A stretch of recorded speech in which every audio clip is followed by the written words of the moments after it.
Hello student.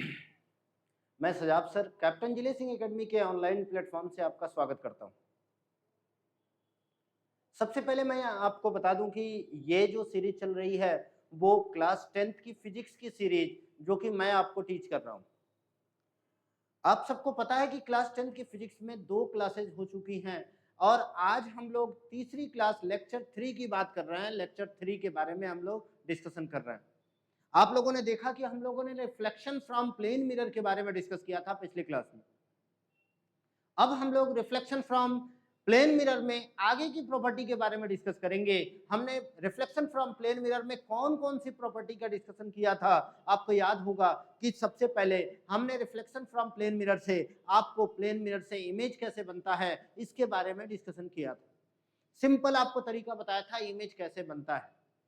Image बनाने के लिए हमने आपको बताया था कि कोई भी 2 लाइट रे किसी भी ऑब्जेक्ट से 2 लाइट रे हम प्लेन मिरर पर स्ट्राइक करवाते हैं। अगर प्लेन मिरर पर 2 लाइट रे स्ट्राइक करता है तो वो 2 लाइट रे स्ट्राइक करके इमेज का फॉर्मेशन करते हैं, इमेज बनाता है। कैसे इमेज बनाता है ये पिछले क्लास का वीडियो आप देख के आराम से क्लियर कर सकते हो। हमें आसानी से बता सकते हो कि वो चीजें आपको क्लियर हुआ या नहीं। अगर नहीं हुआ तो फिर दोबारा अगर आप क्वेश्चन पूछोगे तो हम आपको आसानी से क्लियर कर सकते हैं, मैं आपको आसानी से बता सकता हूं। अब इसके असाइनमेंट भी आपको रेगुलर बेसिस पर मिलता ही होगा और ऐसे ही आपको असाइनमेंट मिलता रहेगा। आसानी से आप इसके चैप्टर को आसानी से क्लियर कर सकते हो। अब हम आगे की बात करते हैं। पहली प्रॉपर्टी मैंने आपको बताया कि पहली प्रॉपर्टी इमेज फॉर्मेशन की, इमेज कैसा बनता है, इमेज कैसे बनता है, ये सब बातें हमने आपको डिस्कस किया था। रही सवाल दूसरी प्रॉपर्टी की, तो दूसरी प्रॉपर्टी में मैंने आपको बताया था कि हमेशा इमेज कहाँ बनता है, हमेशा इमेज परपेंडिकुलर डिस्टेंस पर बनता है, परपेंडिकुलर लाइन पर बनता है, जो कि हमने आपको बताया था कि कैसे हम लोग इमेज फॉर्मेशन सीखते हैं, इमेज फॉर्मेशन कैसे करते हैं और कहां पर इमेज फॉर्मेशन होता है। दूसरी प्रॉपर्टी ये क्लियर हो गया, सॉरी, दूसरी प्रॉपर्टी ये क्लियर हो गया। अब हम तीसरी प्रॉपर्टी की बात करेंगे।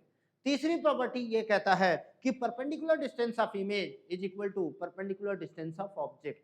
ये जो कि आप लोगों ने देखा था कि कैसे perpendicular distance of object equal to perpendicular distance of image होता है। फोर्थ प्रॉपर्टी आपको बताया कि एंगुलर डिस्टेंस चाहे कहीं पर भी ऑब्जेक्ट रखा हो, अगर प्लेन मिरर के एक एंड पर आप आ जाओ और उससे एंगुलर डिस्टेंस देखो किसी भी ऑब्जेक्ट का, तो उतना ही एंगुलर डिस्टेंस इमेज का होता है, उतना ही एंगल भी ऑब्जेक्ट का होता है, उतना ही एंगल इमेज का होता है। ये बात मैंने आपको बताया था, इस कुछ प्रॉपर्टी बताई थी। उसके बाद क्लॉक की प्रॉपर्टी बताई थी हमने। प्लेन मिरर से क्लॉक की प्रॉपर्टी क्या होती है, कैसे हम लोग क्लॉक का इमेज हम लोग टाइम का इमेज देखते हैं किसी प्लेन मिरर में, कैसे हमारा टाइम एग्जैक्ट टाइम दिखता है, ये प्लेन मिरर में हम लोग देखते हैं। ये चीजें हम लोगों ने सीखा था। अब अगर आगे बात करूं मैं, तो अगला जो प्रॉपर्टी है वो आपको देखना है स्पीड। ये क्लॉक की टाइमिंग आपने देखा, क्लॉक की टाइमिंग हम लोग कैसे देखते हैं, ये बातें हमने सिखाया आपको कि हमेशा 12 आवर से या 11:59:60 सेकेंड पर आप आराम से उससे घटा सकते हो, सब्सट्रैक्ट कर सकते हो, जिससे आपका एग्जैक्ट टाइम आ सकता है, जो कि पिछली क्लास में हम लोगों ने डिस्कस किया था। अब नेक्स्ट है motion of object and image. यहां पर थोड़ा ध्यान देना पड़ेगा। यहां पर क्या ध्यान देना है,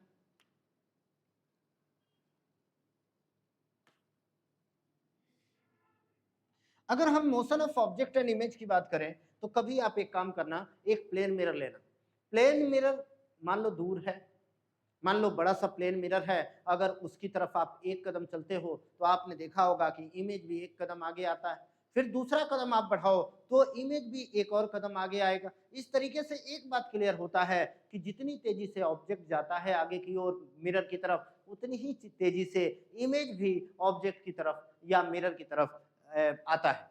तो ये हम कह सकते हैं कि velocity of object, speed of object equal to speed of image. इतना तो हमने बता दिया। लेकिन अगर वेलोसिटी की बात किया जाए तो आपको पता है वेलोसिटी एक वेक्टर क्वांटिटी, और वेक्टर क्वांटिटी में डायरेक्शन भी होता है। और यहाँ पर डायरेक्शन अपने कैसे देखते हैं, तो ये चीज आपको ध्यान देना है कि अगर ऑब्जेक्ट इधर चल रहा है तो आप ध्यान से देखो इमेज किधर चल रहा है, इधर की ओर। अगर ऑब्जेक्ट और इमेज एक दूसरे के अपोजिट चल रहे हैं तो आप बता सकते हो कि इन दोनों के साइन में कुछ तो डिफरेंस होगा, साइन अपोजिट होगा। तो यहाँ का साइन ले लिया मैंने माइनस, तो v वेलोसिटी ऑफ इमेज और वेलोसिटी ऑफ ऑब्जेक्ट के साइन में आपको डिफरेंस दिख रहा है, तो आप लिख सकते हो आराम से velocity of image is equal to minus of velocity of object. ये तो सिंपल तरीका हो गया कि अगर मिरर रुका हुआ है और ऑब्जेक्ट चल रहा है तो इमेज की वेलोसिटी कैसे निकालते हैं, वो बात मैंने आपको बताया कि वो बात आपको क्लियर होना चाहिए इस कंसेप्ट से। Velocity of object is equal to minus of velocity of image, या velocity of image is equal to minus of velocity of object. अब यहां पर थोड़ा सा लेवल बढ़ता है, यहां पर आपको थोड़ा सा लेवल बढ़ा के भी देखना होगा कि अगर मिरर भी चला दिया जाए, तो कई बार आपने देखा होगा गाड़ी के साइड मिरर में अगर वो मिरर भी चलता है, मतलब गाड़ी चलने लगे और आप पीछे हो, तो आपके इमेज पर क्या इफेक्ट पड़ता है, आपकी इमेज की स्पीड पर क्या इफेक्ट पड़ता है, वेलोसिटी पर क्या इफेक्ट पड़ता है, उसकी बात अपने को करनी है। अगर उसकी बात हम करें तो आपको एक चीज क्लियर होना चाहिए कि जब भी मिरर चलने लगे, अगर मिरर का भी मोशन हो, मोशन ऑफ मिरर की बात कर दे, तो हम अपने एक चीज ध्यान देंगे कि अगर मिरर के मोशन की बात करें तो अपने जो भी आपको दिख रहा है यहाँ पर, तो आई के साथ एम भी लगा दो, यहाँ पर ओ के साथ एम लगा दो। Simple velocity of image with respect to V I M का मतलब हो गया, वी आई एम का मतलब हो गया velocity of image with respect to mirror.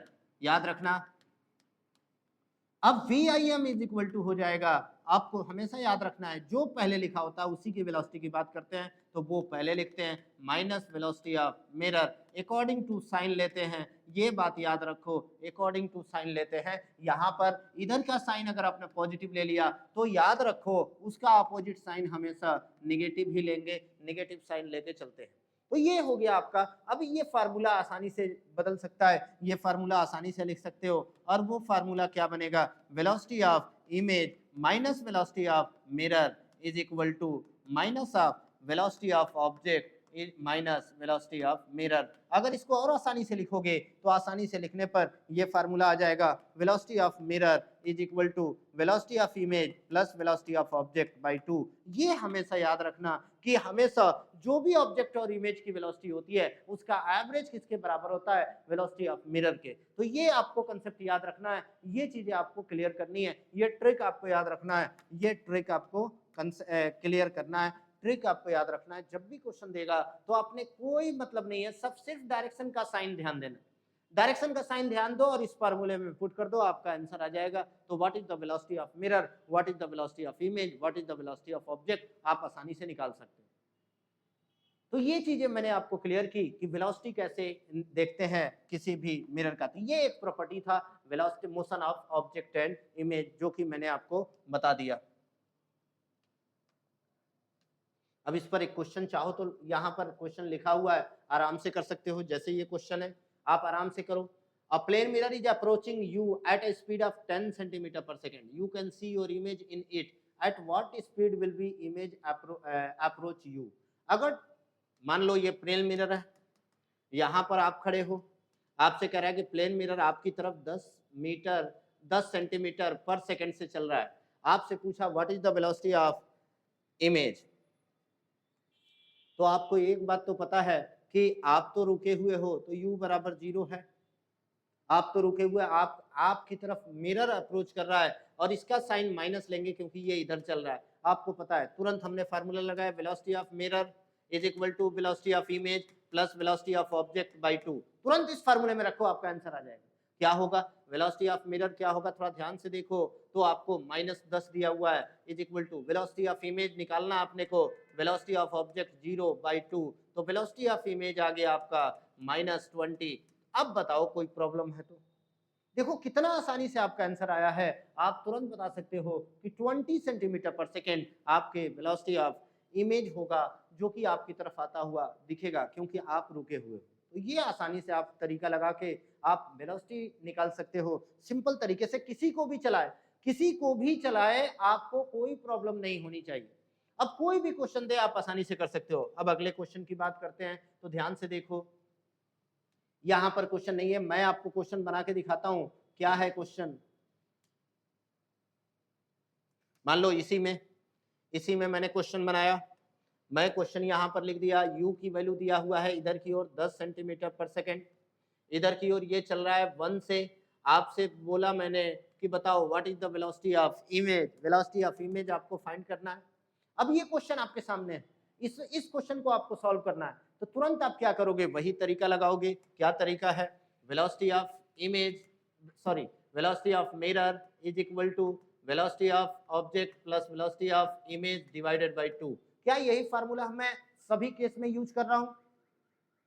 यहां अगर किसी को कोई प्रॉब्लम है तो बोल दे। अब एक बात बताओ, एक बात मैंने बताया इधर वाला पॉजिटिव और इधर वाला निगेटिव, एक बात बताओ, यहां पर आपको दिख रहा है कि मिरर तो इधर चल रहा है तो इसको माइनस ले लिया, ये इधर चल रहा है तो इसको हमने प्लस ले लिया।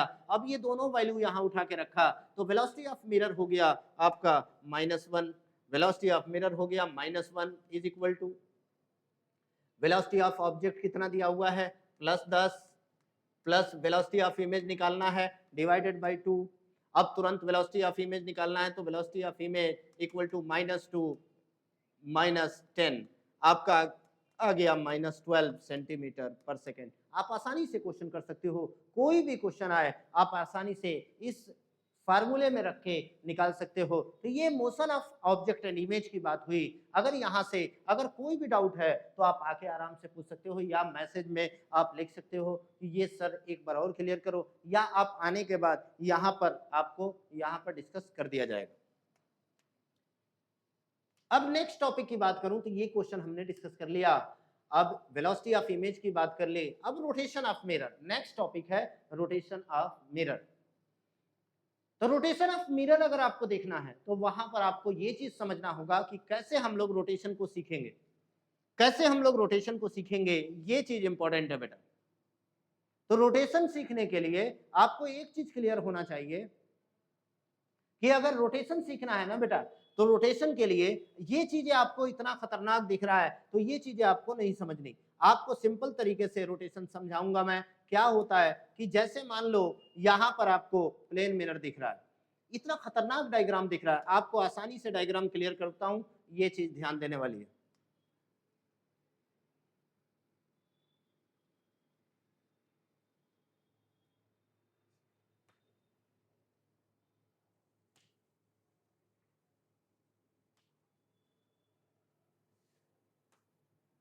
ध्यान दीजिएगा, आपको आसानी से ये कैसे क्लियर करनी है वो चीज मैं आपको यहां पर क्लियर करता हूं।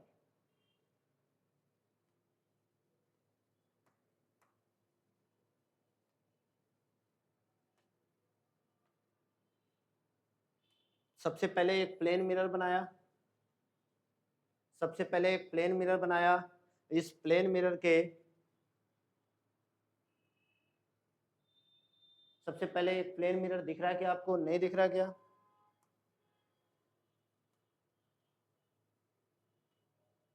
प्लेन मिरर यहां पर बनाया और प्लेन मिरर का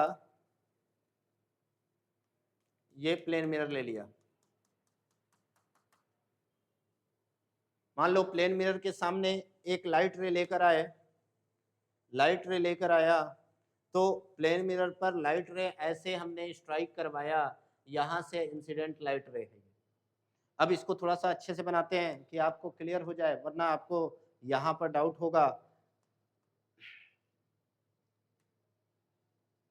ये इंसिडेंट लाइट रे लेकर आए, यहां पर लेकर आए, यहां से एक नॉर्मल बनाया, जो कि नॉर्मल, क्योंकि नॉर्मल होगा तभी डिसाइड होगा कि कैसे, ये नॉर्मल बना दिया मैंने, नॉर्मल।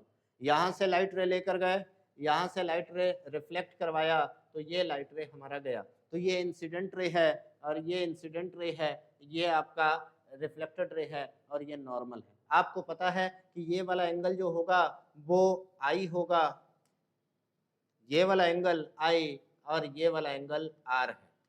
ये चीज क्लियर हो जाना चाहिए। और आपको एक बात और पता है कि एंगल आई बराबर होता है एंगल आर, ये चीज होता है। अब मैं आगे बढ़ता हूं, इस प्लेन मिरर को थीटा एंगल रोटेट कर दिया मैंने। कैसे? ध्यान से देखो, मैंने रोटेट किया और इस प्लेन मिरर का यहाँ पर डायग्राम बनाया, प्लेन मिरर को थीटा एंगल रोटेट करके हमने यहाँ पर थीटा एंगल रोटेट कर दिया। ध्यान से देखो, अगर थीटा एंगल मैंने रोटेट किया तो आपको पता है कि थीटा एंगल रोटेट करने पर नॉर्मल भी थीटा एंगल क्या होगा, रोटेट हो जाएगा। नॉर्मल भी थीटा एंगल रोटेट हो गया, ये नॉर्मल हो गया। अब sorry,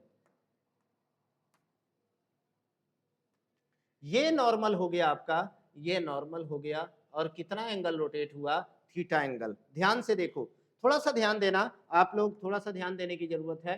normal theta angle rotate हुआ, ध्यान से देखो।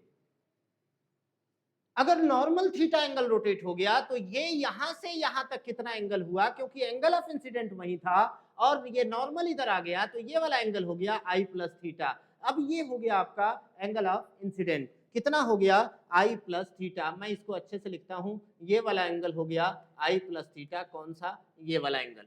अब जो रिफ्लेक्टेड रे होगा, अब जो रिफ्लेक्टेड रे होगा वो जाहिर सी बात है किधर होगा, थोड़ा सा ध्यान दिया जाए तो रिफ्लेक्टेड रे जो होगा वो मैं ये ले लेता हूं, ये इंसिडेंट रे है, अगर ये नॉर्मल है तो रिफ्लेक्टेड रे ये होगा, ये रिफ्लेक्टेड रे हो गया और इसका जो एंगल होगा वो नॉर्मल से कितना होगा, ध्यान से देखो, नॉर्मल से होगा आई प्लस थीटा। ये हो गया आई प्लस थीटा। ध्यान से देखो मैंने क्या बनाया है यहाँ पर, ये चीज देखो कितना कितना कॉम्प्लिकेटेड डायग्राम बना। मैंने आपको पहले डायग्राम जो बनाया था अगर उससे आप क्लियर करते तो नहीं होता। अगर यहां पर भी क्लियर नहीं है तो इसका रिजल्ट याद रखना है आपको, इसका रिजल्ट जरूर याद रखना है। अगर रिजल्ट याद है तो आप आसानी से बता सकते हो कि कितना एंगल रोटेट होता है रिफ्लेक्टेड रे।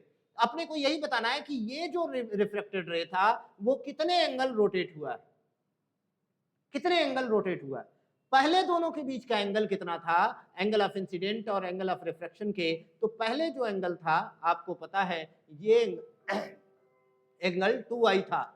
अब जो एंगल हो गया इन दोनों के बीच का वो हो गया 2i plus 2i plus 2 theta.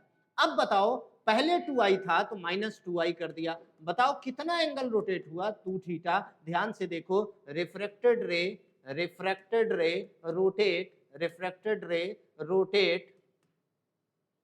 Eight angle 2 theta. याद रखो कितना एंगल रोटेट हुआ, 2 थीटा। अगर हम प्लेन मिरर को थीटा एंगल रोटेट करते हैं तो रिफ्लेक्टेड रे कितना रोटेट होता है, 2 थीटा रोटेट होता है। देखो इतना पूरा आपको ये प्रूव करके देखने की जरूरत नहीं है, आपको सिंपल ये समझना है कि कैसे हम लोग रिफ्लेक्टेड रे को रोटेट करते हैं। सिंपल आपको याद रखना कि reflected ray rotate eight an angle 2 theta, तो ये चीज आपको क्लियर होना चाहिए। तो ये मैंने रे आपको बनाया है, ये चाहो तो आप लिख सकते हो या सिर्फ रिजल्ट याद कर सकते हो। वो रिजल्ट ये है आपका कि इफ, चाहो तो लिख लो if plane mirror rotate at angle theta, then refracted ray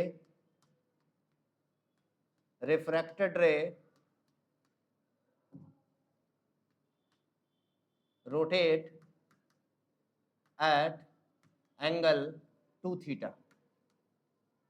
मतलब एक बात समझ में आई कि रिफ्लेक्टेड रे जो है वो रोटेट हुआ 2 थीटा एंगल पर।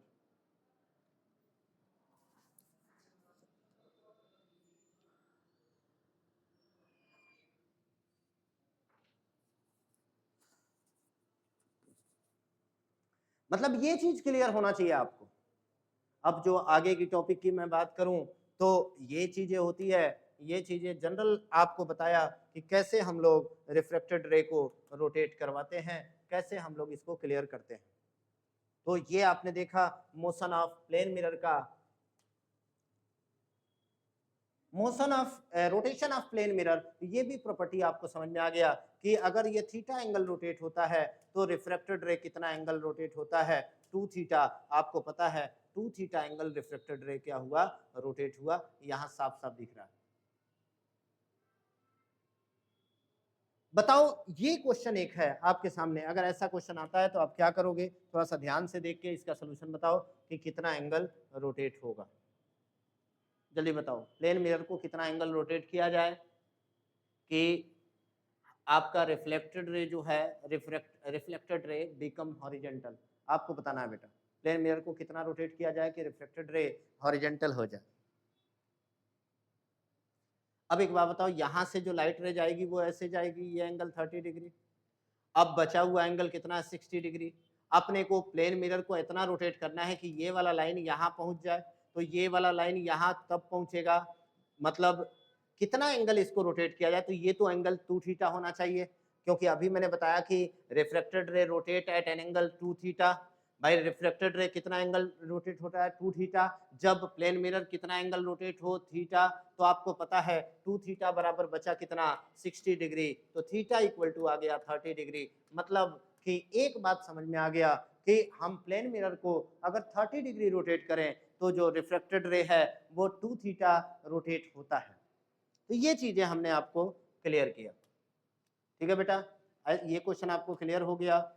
जैसे कि उसका सोल्यूशन है ये कि ये 60 डिग्री हो गया। अब लास्ट जो प्रॉपर्टी है वो number of image between two plane mirror का है, जो कि आपको ध्यान देना है। नंबर ऑफ इमेज की बात करनी है, नंबर ऑफ इमेज कैसे अपने को देखना है, ये चीज क्लियर करनी है। यहाँ से ध्यान से देखो, यहाँ पर दिया हुआ है कि सबसे पहले दो प्लेन मिरर है तो किसी एंगल पर होगा। दो प्लेन मिरर मान लो थीटा एंगल पर है। अगर दो प्लेन मिरर थीटा एंगल पर है तो सबसे पहले दोनों प्लेन मिरर का एंगल निकाल लो थीटा। अब थीटा से 360 बाई थीटा निकालो। सिंपल तरीका ये है कि अगर नंबर ऑफ इमेज निकालना है तो सबसे पहले आपको 360 बाई थीटा निकालना पड़ेगा। तो 360 बाई थीटा निकालो। अब 360 बाई थीटा या तो इंटीजर में आ सकता है या तो फ्रैक्शन में आ सकता है। आपको 360 बाई थीटा दोनों में दे सकता है।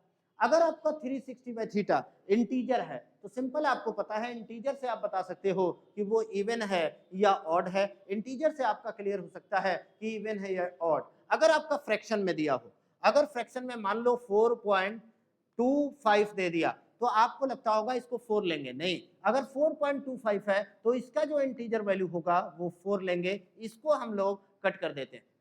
अगर मान लो 9.99 है तो आपको लग रहा होगा कि इसको 10 लेंगे, नहीं। 9.99 भी आया तो 0.99 हटा के सिर्फ 9 लेंगे। अब आपको 9 ऑड दिख रहा है तो यहां से आप बता सकते हो कि ऑड है या इवन है। आप देख के बता सकते हो कैसे फाइंड आउट करना है। जैसे एक एग्जांपल ले लिया मैंने, मान लो आपसे दे दिया थीटा की वैल्यू 60 डिग्री, तो तुरंत आपने क्या किया, 360 बाई 60, तो आपका कितना वैल्यू आया, 6।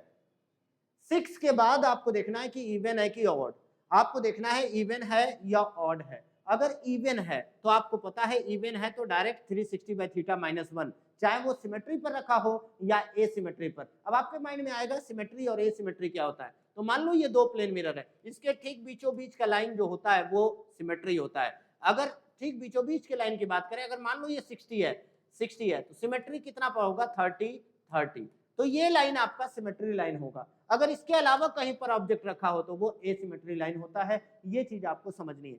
तो मैंने कहा 6 दिखा, 6 के बाद आपको इवन दिख रहा है। इवन दिख रहा है तो इवन चाहे सिमेट्री हो या एसिमेट्री, उसमें क्या करना है, -1 करना है। तो 6 - 1 इक्वल टू क्या हो जाएगा, 5। नंबर ऑफ इमेज क्या आया, 5। इस तरीके से हम लोग का नंबर ऑफ इमेज निकलता है। तो अगर इवन आता है तो आपको पता है इवन के साथ सिंपल 360 बाई थीटा -1 करना है। लेकिन अगर ऑड हो और सिमेट्री पर रखा हो तो -1 करना है, और ये सिमेट्री पर रखा हो तो सिंपल 360 बाई थीटा रख देना है।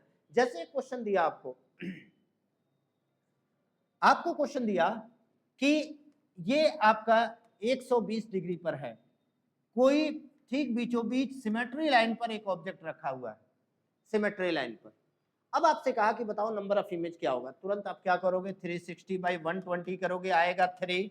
3 ऑड है तो ऑड, अब इन दोनों में कंसेप्ट देखेंगे। ऑड के साथ कहाँ रखा हुआ है, सिमेट्री पर, तो -1 करना है। हमने -1 किया, आंसर आ गया 2। तो कैसे आया, ये चीज आपको क्लियर हो गया। अगर ये कहता कि यहाँ नहीं रखना, मेरे को यहाँ पर ऑब्जेक्ट यहाँ रखना है, अब बताओ इसका नंबर ऑफ इमेज क्या होगा। तो अब इसका नंबर ऑफ इमेज -1 नहीं करना होगा, यही आंसर आ जाएगा आपका 3। आंसर आ गया 3।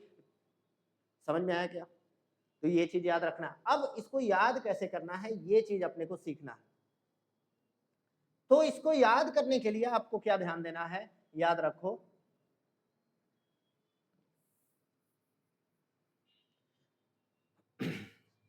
ध्यान देना बेटा, कि अगर इसको याद रखना है तो अपने को ये देखना होगा कि प्लस है या माइनस है। अपने को ये देखना होगा कि प्लस है या माइनस। अब बताओ इवन और ऑड में कौन आपके माइंड में प्लस आता है और कौन आपके माइंड में माइनस आता है, ये चीज सोचने वाली है। अगर थोड़ा सा ध्यान दो तो अगर इवन होता है, तो आपके माइंड में पॉजिटिव आता है, और ऑड होता है तो आपके माइंड में नेगेटिव ख्याल आता है। ठीक है बेटा, चलो इवन और ऑड को का कंसेप्ट हमने देख लिया। अगर सिमेट्री और एसिमेट्री की बात करें तो कौन पॉजिटिव है कौन नेगेटिव है? सिमेट्री पॉजिटिव और एसिमेट्री नेगेटिव। अरे हमारे माइंड में जो थॉट आता है इसका नाम सुन के, तो एक बात दिमाग में बैठा लो, अगर एक भी पॉजिटिव दिख जाए, अगर एक भी प्लस दिख जाता है तो आगे हमें -1 करना है, अगर पॉजिटिव नहीं दिखे तो -1 नहीं करना। अब देखो इन दोनों में अगर एक भी पॉजिटिव दिख जाए तो हमें -1 करना है। ध्यान से देखो, यहाँ प्लस है क्योंकि इवन है, अगर प्लस दिख गया तो -1 करना है, कोई प्रॉब्लम नहीं है। तो आंसर आ जाएगा 360 बाई थीटा -1, कोई प्रॉब्लम नहीं। अब ऑड आ गया तो आपको पता है यहाँ तो माइनस होगा, लेकिन सिमेट्री के साथ आपके माइंड में पॉजिटिव आता है, एक भी पॉजिटिव दिख जाए तो 360 बाई थीटा -1 करना। अगर नेगेटिव दोनों है तो आपको पता है 360 बाई थीटा करना। तो ये आपको दिख गया कि कैसे हम लोग इसके कंसेप्ट करते हैं।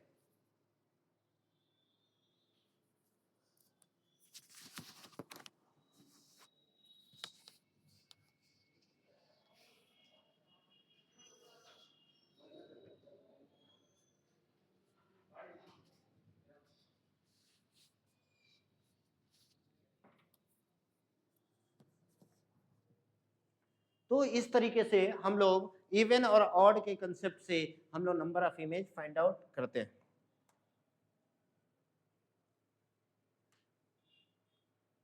ये हमारा प्लेन मिरर पर ये नंबर ऑफ इमेज के कंसेप्ट है। आपको मैंने दो कंसेप्ट तो बता दिया है। यहाँ ध्यान दो, अगर 120 है तो यहाँ पर कितने इमेज दिख रहे हैं? 2, क्योंकि सिमेट्रिक लाइन पर रखा है। कैसे निकाला आपने? तो ये चीज समझने वाली है। अगर ध्यान दोगे तो 360 बाई 120 बराबर 3 आया, और सिमेट्रिक पर है मतलब पॉजिटिव, तो -1 बराबर 2। देखो एक इमेज 2 इमेज दिख रहा है। यहाँ 60 है, ये भी सिमेट्रिक लाइन पर है, तो 360 बाई 60 तो आ गया 6 -1 बराबर 5। आंसर आ गया आपका 1। देखो ध्यान से 5 इमेज दिख रहा है, 1 2 3 4 5, तो ये 5 इमेज आपको दिख रहा है।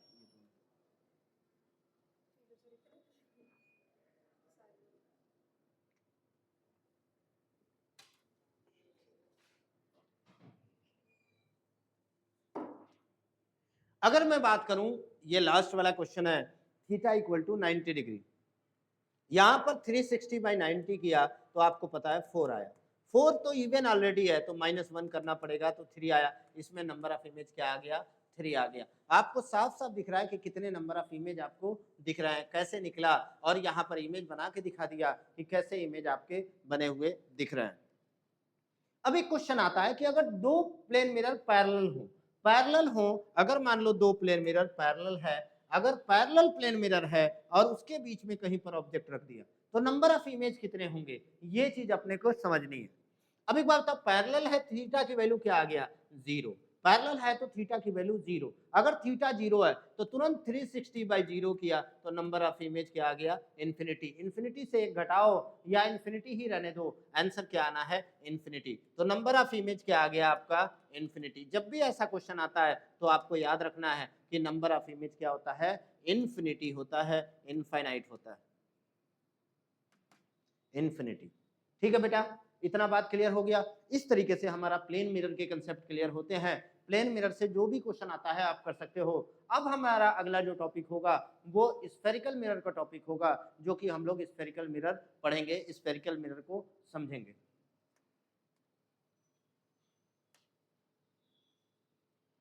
रिफ्लेक्शन फ्रॉम स्फेरिकल मिरर, ध्यान से देखो आप इमेज को।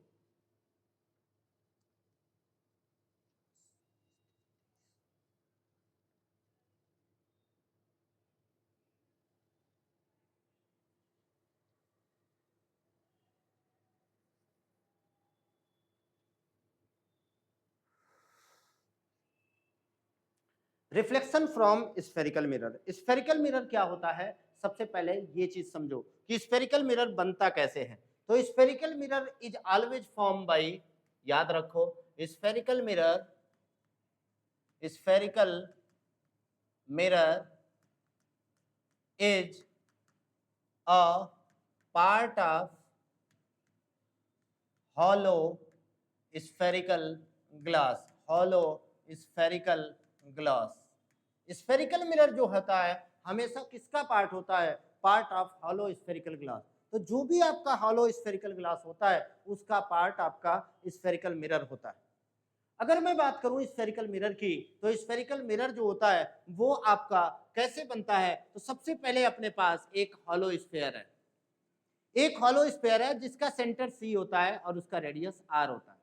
अगर इस हॉलो स्फेयर का एक टुकड़ा काट के अलग कर दिया गया, मान लो ये टुकड़ा काट के अलग कर दिया, अब इसका नाम हो गया कर्व। अगर हॉलो स्फेयर का एक टुकड़ा काट के अलग करते हैं तो उसका नाम होता है कर्व, और कर्व का जो सेंटर है वही सेंटर पहले का सेंटर है, लेकिन अब इसका नाम बस चेंज हो जाएगा और इसका नाम हो जाएगा सेंटर ऑफ कर्वेचर, और इसकी रेडियस कहलाएगी रेडियस ऑफ कर्वेचर। इसी का पार्ट जो होता है वो, अब ये मिरर कैसे बनता है? इस मिरर बनने के लिए, इसके मिरर बनने के लिए एक साइड पॉलिश करते हैं। जैसे मान लो ये है, अगर इधर एक पॉलिश कर दिया जाए, अगर ये है इधर पॉलिश कर दिया जाए, इसके अलावा और कोई पॉसिबिलिटी है तो बताओ पॉलिश करने के?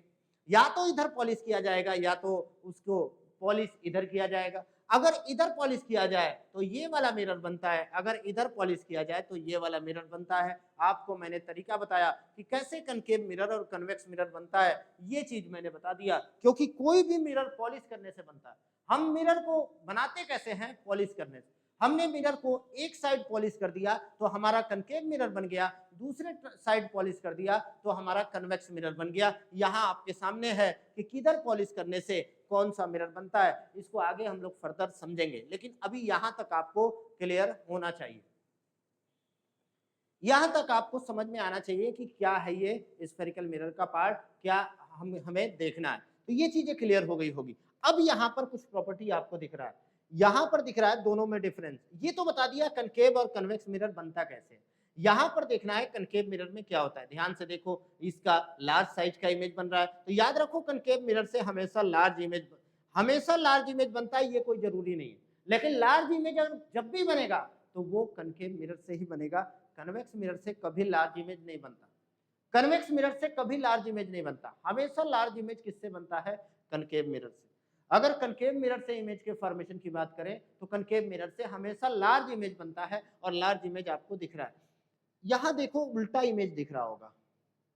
जब भी इन्वर्टेड इमेज की बात करेगा तो आपके दिमाग में एक बात आना चाहिए, इन्वर्टेड इमेज हमेशा हमेशा कनकेव मिरर से ही बनता है, कन्वेक्स मिरर से कभी भी इन्वर्टेड इमेज नहीं बनता।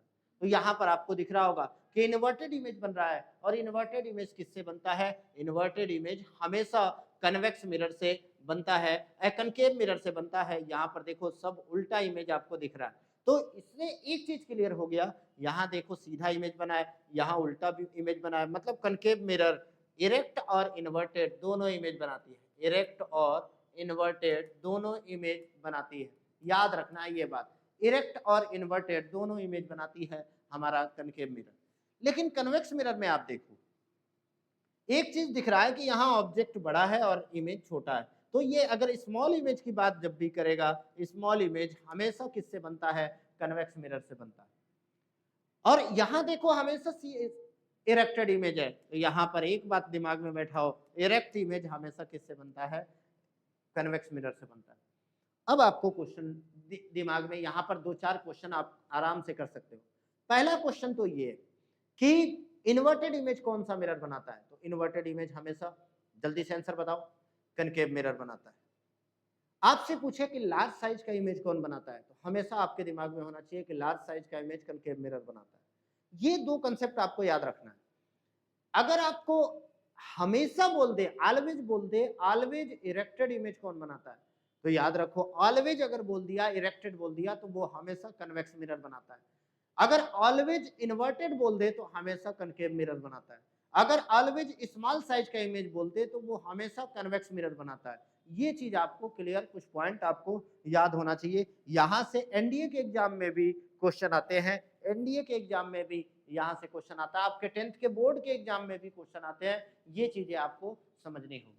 तो ये हमने एग्जाम्पल बताया कैसे अपने को कनकेव और कन्वेक्स मिरर को डिस्टिंग्विश करना है। अगर आपको दे दे, कई बार बोर्ड एग्जाम में यही पूछ देता है write down the 4 difference between concave mirror and convex mirror. तो आपको याद होना चाहिए कि कनकेव और कन्वेक्स मिरर में कौन कौन से डिफरेंस है, ये चीजें आपको क्लियर होना चाहिए। अगर मैं फर्दर आगे डिस्कशन करूं, कुछ इंपॉर्टेंट पॉइंट, कुछ important term in spherical mirror, तो यहां पर आपको कुछ इंपॉर्टेंट टर्म दिख रहा होगा। सबसे पहले यहां पर देखो, ये है कन्वेक्स मिरर, अंदर की ओर पॉलिश किया गया। अगर अंदर पॉलिश करके दे दे तो समझ लो वो क्या है, कन्वेक्स मिरर। यहां देखो बाहर पॉलिश किया गया तो वो हो गया आपका कनकेव मिरर। अब देखो ये कनकेव मिरर है और ये कन्वेक्स मिरर। अब इसमें कुछ इंपॉर्टेंट एलिमेंट है, कुछ इंपॉर्टेंट टर्म है जो आपको पता होना चाहिए। सबसे पहला टर्म है सेंटर ऑफ कर्वेचर। आपको पता है सेंटर ऑफ कर्वेचर किसका पार्ट होता है? स्फेरिकल ग्लास का सेंटर जो होता है, जिससे हमारा स्फेरिकल मिरर बना है, वही सेंटर ऑफ कर्वेचर होता है।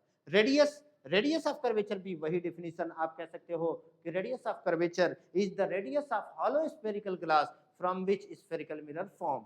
मैं यहां पर आपको बता दिया। अब सेंटर और ये हो गया। फोकस की अगर बात करेगा तो फोकस ऑफ लेंस मिरर, याद रखो फोकस जो मिरर का होता है हमेशा mid point of radius of curvature होता है। हमेशा मिड पॉइंट जो होगा वो रेडियस ऑफ कर्वेचर का फोकस कहलाएगा। तो हम यहां पर बता दिए प्रिंसिपल एक्सिस क्या होता है, सेंटर और पोल को मिलाने वाले लाइन को एक्सटेंड कर दिया जाए तो हमारा क्या कहलाता है, प्रिंसिपल एक्सिस कहलाता है, प्रिंसिपल एक्सिस होता है। ये चीज हमने बता दिया। अब यहाँ पर पोल की बात करता है तो याद रखो पोल जो होता है हमेशा mid point of spherical mirror होता है। कभी भी mid point of spherical mirror की बात करें तो वो पोल की बात होती है, वो पोल की बात करता है। पोल हमेशा क्या होता है, mid point of spherical mirror होता है। पोल जो है वो ठीक मिड पॉइंट होता है, mid point of spherical mirror होता है। अपर्चर की जहां तक बात करें तो अपर्चर जो होता है हमेशा यहां से लेके यहां तक की जो डायमीटर होता है वो हमारा अपर्चर होता है। यहां पर अपर्चर की बात करें, यहां से लेके यहां तक की जो डायमीटर होगा वो अपर्चर कहलाएगा। तो ये हमारा अपर्चर हो गया। बताओ यहां तक कोई प्रॉब्लम है तो पूछो। अब मैं इसको अलग से बना के दिखाता हूं।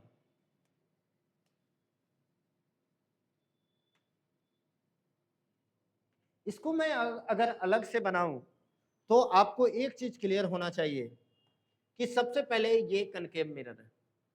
ये कौन सा मिरर है और ये कौन सा मिरर है, पहले ये ध्यान दो।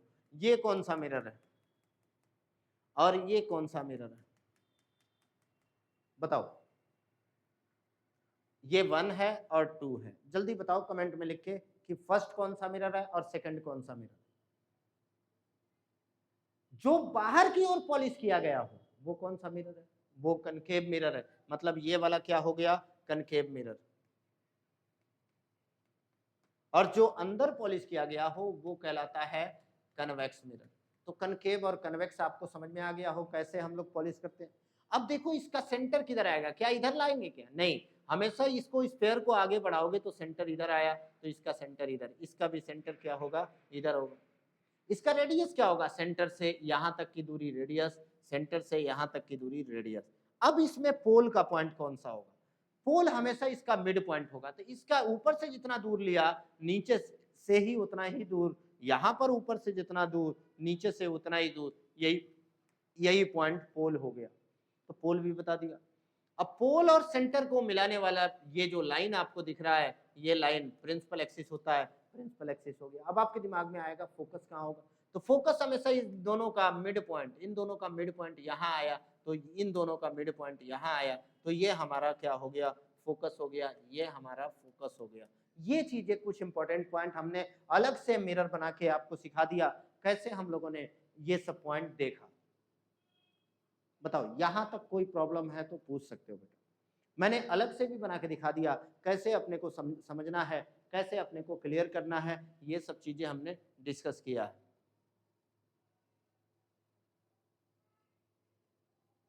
ठीक है बेटा, यहां तक क्लियर हो गया। अब मैं इंपॉर्टेंट रे की बात करता हूं। इंपॉर्टेंट रे,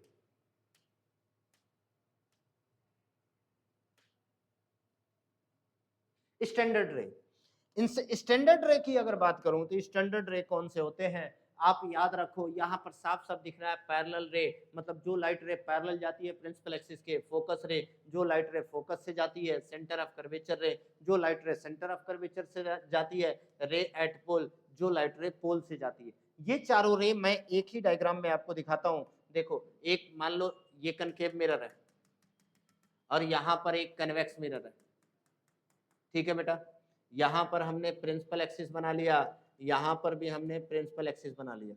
अब मैंने क्या किया कि इसमें रेडियस सेंटर इधर, सेंटर इसमें सेंटर इधर होगा, इसका फोकस इधर, इसका भी फोकस इधर होगा, ठीक है भाई। अगर कोई लाइट रे पैरेलल जाती है, पैरेलल रे की बात करें तो पैरेलल लाइट रे हमेशा कहां से पास होगी? फोकस से। पैरेलल लाइट रे हमेशा कहां से पास होगी? फोकस से। यहां पर पैरेलल लाइट रे हमेशा कहां से पास होगी? फोकस से। अब फोकस अंदर तो जा नहीं सकता, तो इसको उसी डायरेक्शन में ले जाएंगे, फोकस के डायरेक्शन में। पैरेलल लाइट रे हो गया। तो ये देख लो बेटा, ये कहलाएंगे पैरेलल रे, ये सब कहलाएगा पैरेलल रे। ये हो गया आपका पैरेलल रे, ठीक है बेटा। पैरेलल रे क्या होता है, ये चीज क्लियर हो गया। अब अगर कोई लाइट रे फोकस से पास होती है, ध्यान से देखो, अगर कोई लाइट रे फोकस से पास होती है, मान लो ये कनकेव मिरर है, एक कन्वेक्स मिरर है। अब हमने यहां से एक प्रिंसिपल एक्सिस बनाया, यहां से हमने प्रिंसिपल एक्सिस बनाया।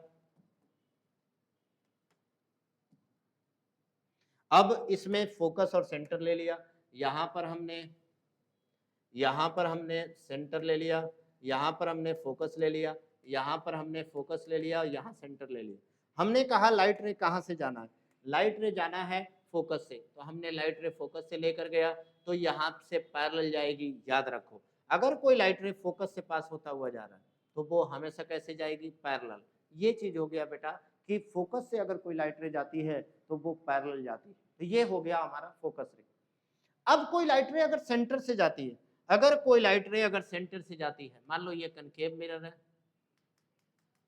देखो बनाना एकदम सीख जाना है, क्योंकि इतना बार मैंने आपको बना के दिखा दिया कि आपको एकदम क्लियर हो जाना चाहिए। सबसे पहले प्रिंसिपल एक्सिस, यहां भी प्रिंसिपल एक्सिस बना दिया, यहां पर फोकस और सेंटर बना दिया। आपको पता है यहां फोकस, यहां सेंटर, यहां फोकस, यहां सेंटर।